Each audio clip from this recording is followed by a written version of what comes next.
Hi everyone, today let's see how to retrieve the application details using the API key.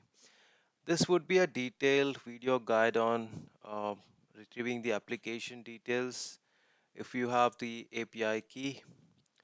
The basic use case scenario would be like whether you want to know the application details but you have the API key and how to do that.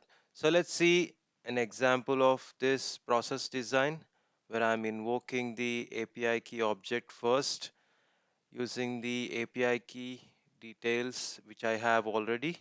And once I get the application ID as a response for the API key object, and I would use that application ID in the subsequent call, that is application object, and I would get the application details. So this is how the process design would look like. So initially I'm making a call to the API key object endpoint, which would look like this. At the end of the API key object, I'm inserting the API key of that particular API.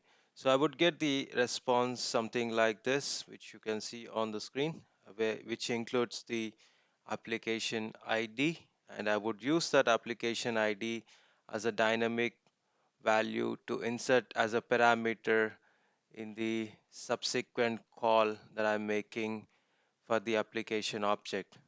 So the second API call in the process would be invoking the application object where I'm inserting the application ID and I'm getting the application details.